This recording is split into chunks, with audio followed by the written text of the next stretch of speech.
Hi, my name's Melinda Jacobs, trauma therapist, health coach. I'm Karen Fagan, licensed professional counselor. We are healers who like to swear a lot. Fuck yeah. Yes. So Karen and I were just talking. We're going to As talk we are wont to do. Karen, we're going to talk about Karen's equine therapy, her horse therapy. But I've got an issue first. And so I posted on Facebook today this thing.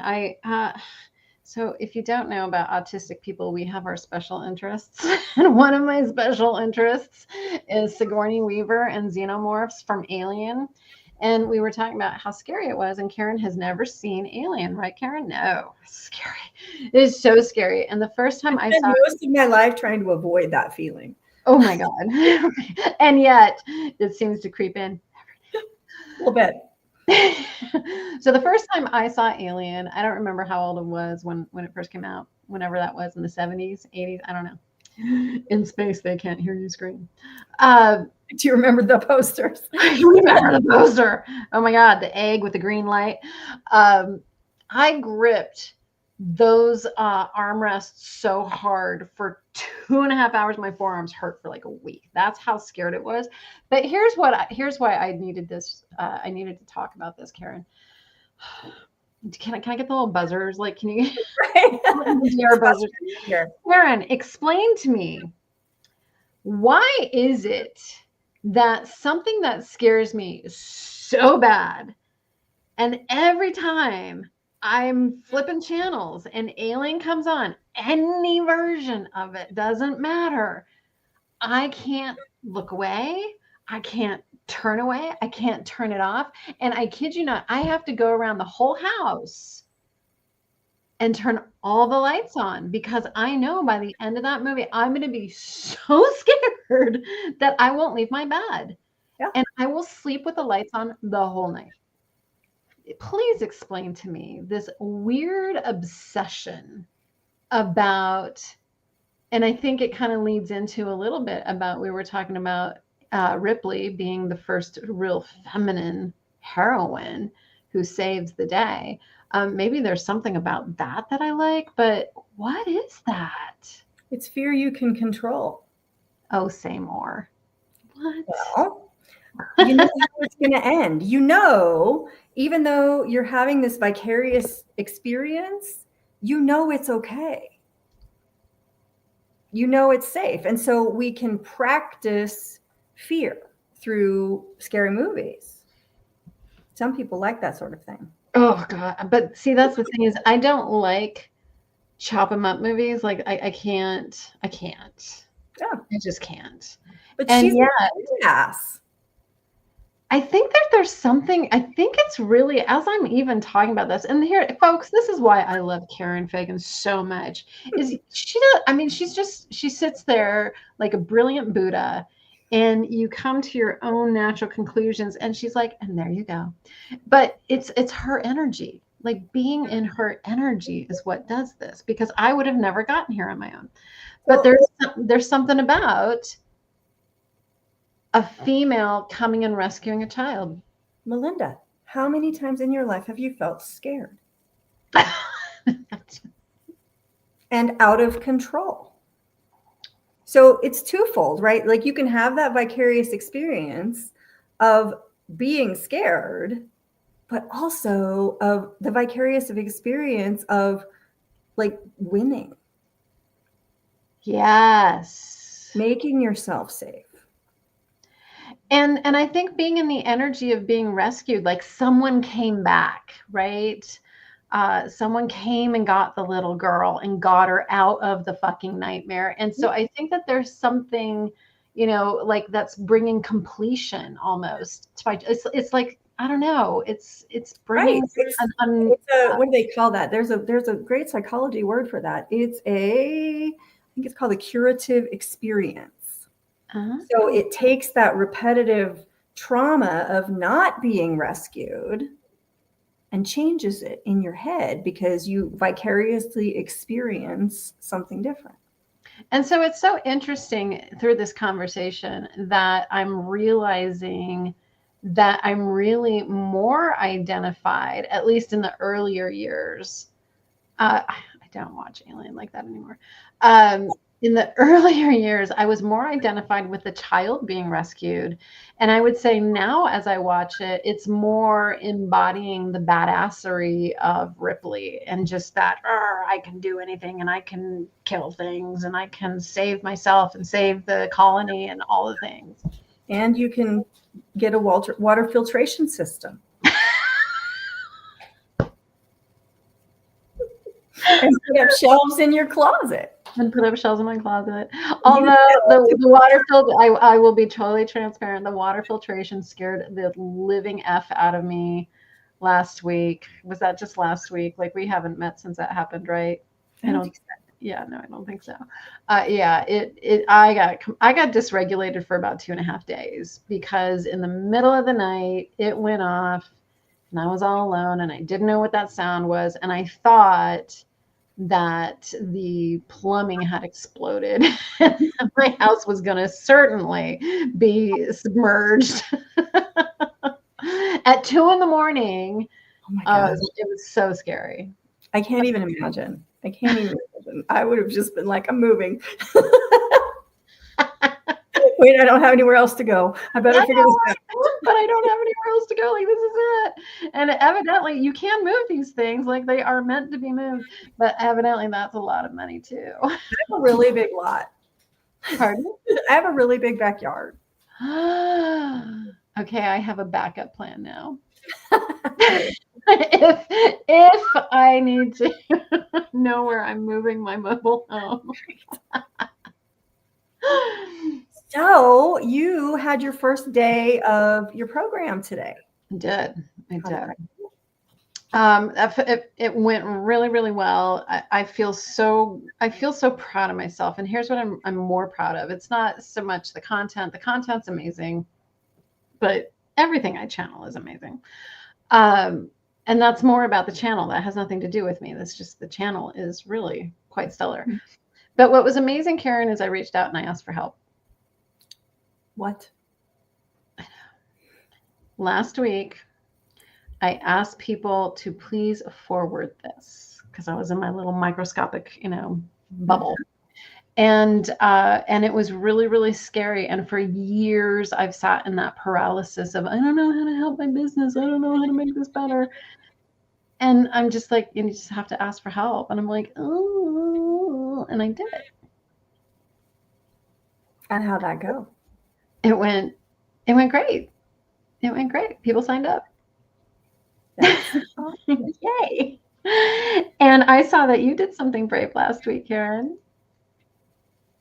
I did. I officially launched, of course, now that I launched it, it's pouring down rain, my equine assisted therapy program. I've done a couple of pilots in the past and had people come and work with horses for therapy, but I'm doing it for real. It's a 6-session model, and it's focused on anxiety and stress management. And, the horse is sort of the embodiment of your fight or flight response. So it provides a super powerful teaching tool to be able to see that in real time. And like I talk about thinking brain, reacting brain all the time. So the horse is your reacting brain, and you get to be the thinking brain, helping the horse go through obstacles, do things that are scary. The horse is like, I am not sure about that plastic bag. And you get to say, hey, Max, plastic bags are not scary. And he's like, I don't know. I think it's going to eat me. And you get to say, no, look, let me crinkle it. Let me rub you with it. Oh, look, that's really nice.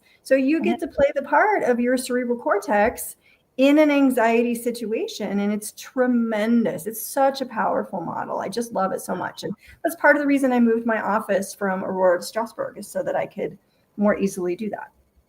Wow, that's amazing. And so, I would love to hear more. Like, I've heard equine therapy a lot, but what you just said about the plastic brain and you get to be the cortex, the thinking brain. But I mean, can you maybe give us some examples of what kind of issues people have come in with, what the therapy was, what you did with them, and what their outcome was? Like, I'm just fascinated by this. Honestly, like it would work for anyone, and the horse creates the experience. We can work a lot of times with anxiety management, right? Trauma stuff. We do grooming, and that's a grounding exercise. It's kind of meditative and mindful, and you're brushing the horse, and it builds. I've worked with people who have confidence issues, and it's 1,000-pound animal, and you're supposed to pick up its foot. So definitely built an I can do this kind of. Absolutely. It's sort of a different, like, we can sit in my office and talk about it all day long, but here's a situation where people are looking at something that they've never done before, that they have absolutely no idea about, and trying it. Mm-hmm. And so in real time, people get to work through their anxiety. And like I was talking about before with the fight or flight response, you get to work in real time with exactly the kind of self-talk you need when it's your reacting brain and not a four-legged furry one. So, it's so interesting, because one of the things that I help people do is learn how to talk to themselves differently. And it's such a foreign thing for so many people, but I can see how doing this with a horse is kind of that stepping stone where you're not directing it yourself. So I don't know, it seems more accessible. That people are so gentle. Pardon? Nobody has ever looked at my horse and said, "You're such a fucking idiot. What's wrong with you? You're a piece of shit." But we say that to ourselves all the time. Yeah. Who do you think you are creating a course? You're just a horse. Right. Well, I have old horses. These are my retired race horses. So I have old horses who need a job. And I get paid a lot more per hour for therapy than I do for teaching riding lessons. So I do enjoy both. Right. I find connection with animals so unbelievably calming and soothing for my nervous system. And sometimes I wish that I could just talk to animals and not people. Especially Max, he's a cuddler. So, there's nothing like snuggling with a 1,000-pound horse. It's a really powerful experience. People have had the experience of just sometimes for the first time in their lives feeling like they had something really solid to hold on to. Wow. Wow. It's very comforting, and he's amazing. What's one of your most memorable horse therapy moments, whether it was for you or for a client or for the horse? I think it's for me. It's the experience, and this is why I'm doing this. It's the experience for me of going through the trials and tribulations of life and coming home and wrapping my arms around that giant neck and just having Max especially hold that space for me. And your horses are so sensitive to energy, and it blows my mind how different they are person to person. When I was teaching a bunch of riding lessons, that was especially obvious, because some kids, the horse was like perfectly behaved and listened and like never tried anything, and those were usually like the inexperienced riders or the scared ones. And the ones who had a little more confidence, he was like, yeah, hold my beer. And so Max would challenge them a little bit. Yes. And so what would that bring out for the person working with a horse? If you have a horse that's like, okay, hold my beer, what does that bring out for the person working with a horse? Again, we're talking riding lessons here, but it's the difference between being a passenger and being a rider. Oh. And so some people, they take lessons, and the horses, if you put the horse in the arena by themselves, they'd walk around in a circle. These are not my horses. My horses, you have to tell them what to do. You have to give them direction. You have to let them know what your expectations are. And especially with Max and TC, I don't use TC for my equine therapy program because she's grouchy. But for Max, especially, he challenges people. He's like, let's see what I can get away with. And so what I also see, so I've never done this before, and I've always been curious, but as you're talking, what I'm seeing is how beneficial this could be also for relationship, because there is a relationship. You have to move and pivot and adjust accordingly. And it's like, if the horse is like, here, hold my beard, like, you have to adjust. And so I could see how that dance could absolutely help someone in relationship. Am I missing it, or is that kind of it? In the fantasy world in my head, someday I do a workshop, a several-day workshop where we all go away someplace pretty and have horses that help relationships. Because again, you have to communicate with a horse, and nobody generally in the beginning is willing to be abusive to the horse, and I wouldn't let them anyway. But you'll be abusive to your partner. You'll say nasty things just for the sake of doing it. But this just, it makes you have better boundaries. It makes you take a look at your own frustration. Karen, I'm so proud of you for putting this program together. And you and I have been talking about this for quite some time. And I know that there was a lot of questions that you had about whether or not to bring it forward. And when I saw that, it's like, would you like to have therapy with me? And it's this beautiful picture of Max. My heart leapt for you. And so if anyone's interested and would like more information about doing equine therapy, horse therapy with Karen, with Max, with Sunny, and Heaven. Oh my gosh, who wouldn't want to go see Heaven? Please contact Karen at karen@psychedin.net. I'll start again as soon as it stops raining here in Colorado. Because right now I live in a swamp. Yeah, well, that's the good news. And if you're feeling wanting some support, doing some clearing work, some hypnotherapy work, you can reach me here. No, that's not where you reach me. That's not it. This is it. And there you go. There it is. Push the right button, Melinda. So, Karen, what's your takeaway? What is it that you want people to know? Do big things, and think about what you have to offer the world and offer it. Don't keep it to yourself. Right, Melinda? And your program? Don't keep it to yourself. I know, that was such a direct poke. Like, I felt it all the way a couple states away. She's like, poke Melinda. Get out there, girl.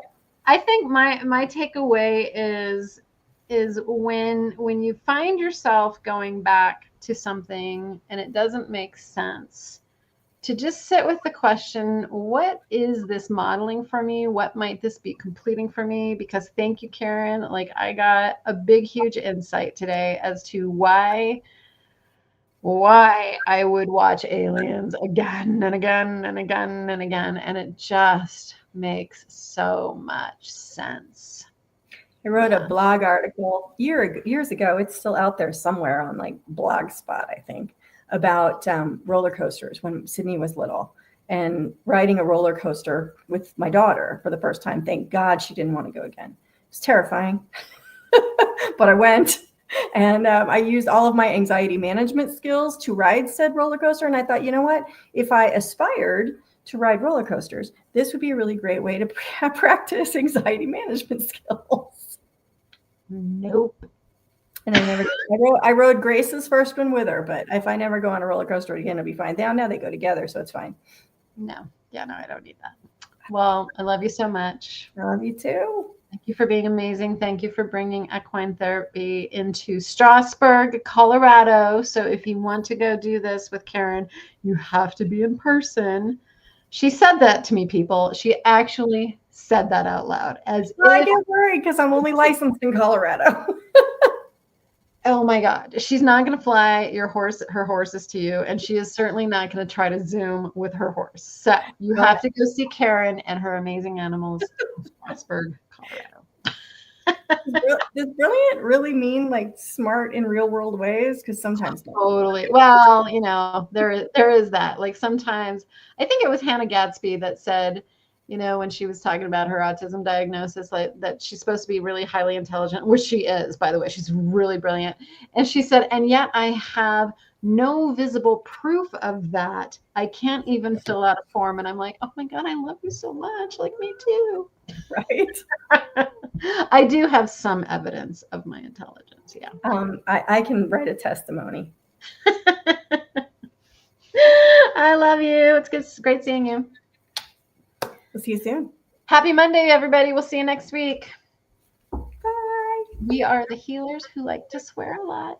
Oh, fuck. Fucking goodbye. Love that.